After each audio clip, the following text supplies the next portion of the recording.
What's going on, everybody? Welcome back to the Daily Scoop, where we break down the stories, the music, the personalities, and the conversations moving through dancehall.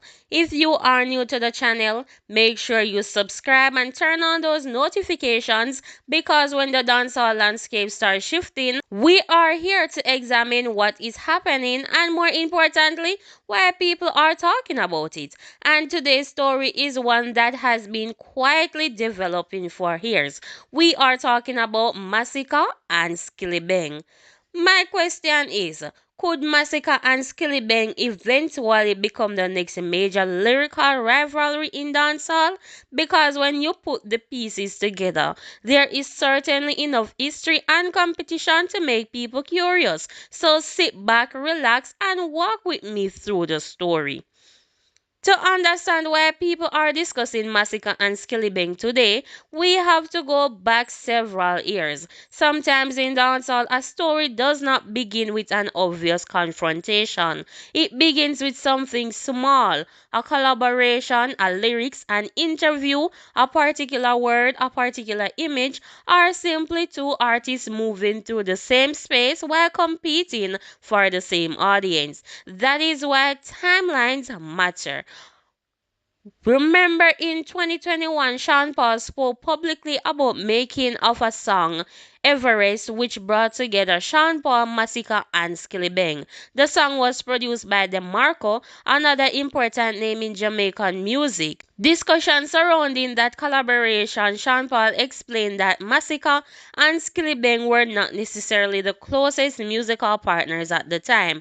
That does not automatically mean there was personal hatred. It does not mean there was a serious beef, and it certainly does not mean that a clash was inevitable. But it did tell fans something interesting. The two artists had already developed a competitive relationship, and Sean Paul reportedly encouraged them to put their differences aside and work together for the culture. That collaboration happened, and that's important because sometimes two artists can have competitive energy without actually being enemies. Dancehall has always worked that way. Two artists can compete for the same territory, the same fans, and the same bookings, and the same attention while still respecting each other talent. But at the same time passed, fans began looking backward and asking, why weren't Masicka and Skillibeng clicking? What created that competitive energy? And was there more to the story? That's where things become interesting. Let's talk about Skillibeng.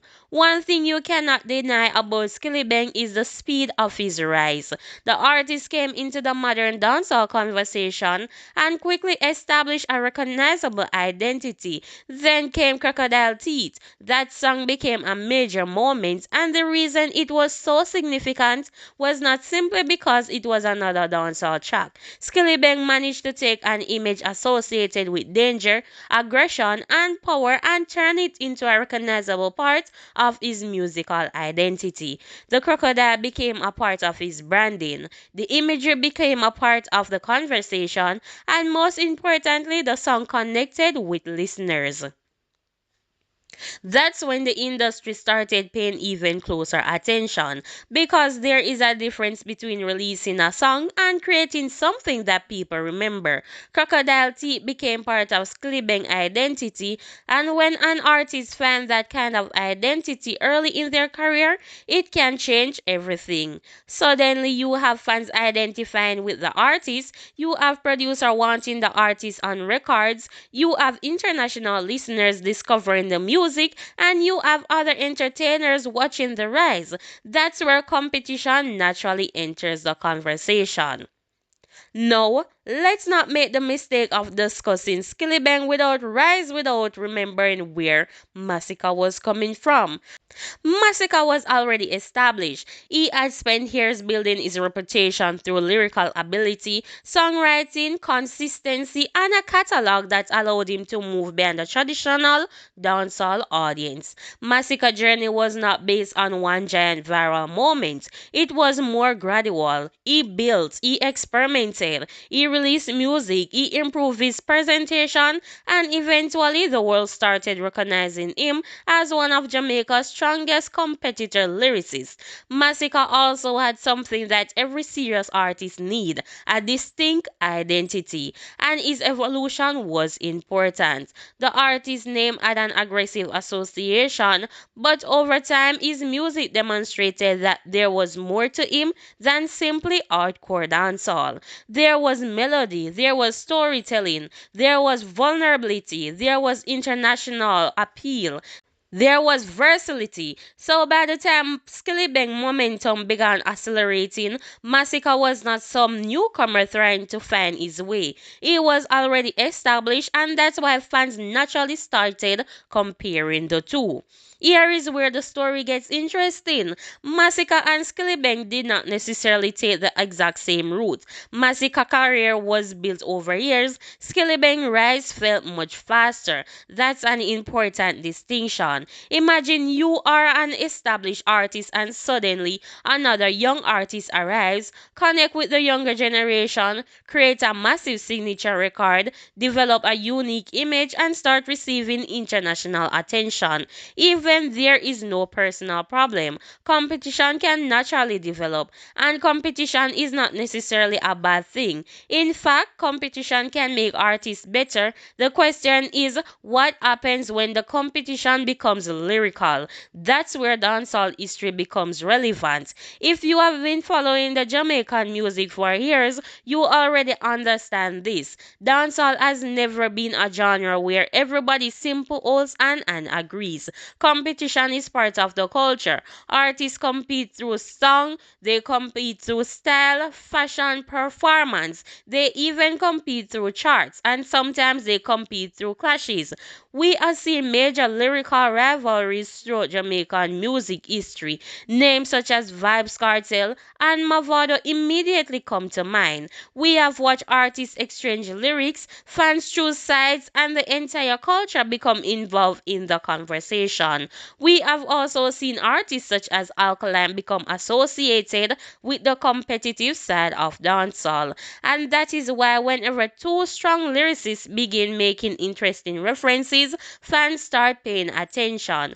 But here is the difference between healthy competition and a real clash. The artists have to want it. Fans can demand a clash, promoters can talk about it, YouTubers can analyze it, social media can create theories, but until the artists themselves decide to enter that arena, it's still speculation. And that's exactly where we are with Masicka and Skillibeng. Now, let's get into the part that has really caught the attention of dancehall observers, the crocodile imagery. Skillibeng became strongly associated with the crocodile concept through his music. Then, years later, Masicka released music containing a reference that some listeners interpreted as a possible shot involving the crocodile image. And this is where fans began connecting dots. Was it intentional? Was it simple wordplay? Was it a coincidence? Was Masicka talking about somebody else? We don't have an official answer, and that's important because a good dancehall lyric can have several interpretations. An artist can say something that sounds like a subliminal to one listener and simply sound like a clever wordplay to another. But once fans believe there is a connection, the internet does what the internet always does. It starts investigating. People go back through old songs, they compare timelines, they examine interviews, they look at fashion, they look at symbol, they look at lyrics, and suddenly a line that might have passed unnoticed becomes a major talking point. That's what happened here. So, let's put emotion aside for a moment. From a purely musical perspective, why would fans even want this clash?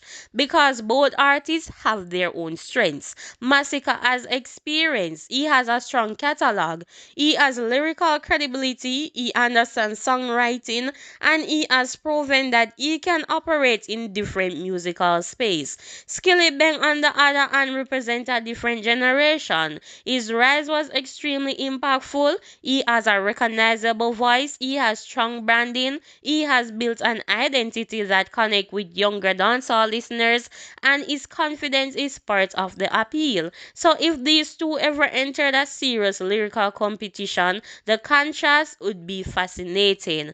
You would have experience versus rapid emergency, established catalog versus newer momentum, different fan base, different approach, and two artists who understand the importance of image. That's exactly the type of matchup that create curiosity. And then there is another name that cannot be ignored when discussing the wider conversation: Vibes Cartel. Cartel influence on modern dancehall is enormous. Its impact on younger artists, lyrical culture, branding, and the competitive side of dancehall is undeniable. Skillibeng has received recognition and respect from listeners who see him as a part of the next generation. Cartel's own continued musical presence has also shaped the environment in which these younger artists operate. Remember, dancehall fans don't simply compare artists based on songs, they compare eras. They ask questions like who is leading the generation, who has the biggest record, who has the strongest lyrics, who can headline, who can tour, who can create a movement. Those questions naturally lead to debate, and that's why a possible Masicka versus Skillibeng confrontation would attract so much attention. It would not just be two men exchanging songs, it would become a debate about generations. Another moment that got people talking involves Skillibeng music and Masicka reaction. Masicka was seen engaging with Skillibeng new gears in a way that suggested he was at least paying attention to what the younger artist was doing. And that is interesting because if you are trying to understand whether two artists are completely disconnected, moments like that matter. Masicka has never needed to pretend that Skillibeng does not exist. Skillibeng accomplishments are too visible. The artist has created major records, performed internationally, and built a strong following. So when an established artist show attention to another artist's music, fans notice. But again, attention does not equal beef. Sometimes an artist can appreciate another artist's talent while still competing against him. In fact, the strongest competitors often respect each other's ability. Now, let's talk about Vibes Cartel, the world boss, because his name also entered the conversation through recent music and the wider dancehall discussion. Cartel remained one of the most influential figures in the genre. Even when he is not physically standing in the middle of every dancehall conversation, his music and legacy continue influencing how fans interpret lyrics. When a major artist releases a song containing a particular reference, fans often ask whether it connects to another artist, another era, or another rivalry. That part of the excitement surrounding dancehall. But we have to separate confirmed information from fan theories. So, my Daily Scoop family, now I want to hear from you. If Masicka and Skillibeng actually went into a serious lyrical clash, who do you think would have the advantage? Would experience give Masicka the edge, or would Skillibeng momentum and confidence allow him to surprise everybody? Do you think the two artists should even clash, or would you rather see them collaborate and give us another major record? Drop your opinion in the comments, and don't just say Masicka wins or Skillibeng wins. Tell us why. Let's have a real dancehall discussion. If you enjoyed this breakdown, make sure you hit that like button. Subscribe to the Daily Scoop if you have not already done so. And until next time, stay safe, stay informed, keep supporting Jamaican music. Bless up. Until the next one.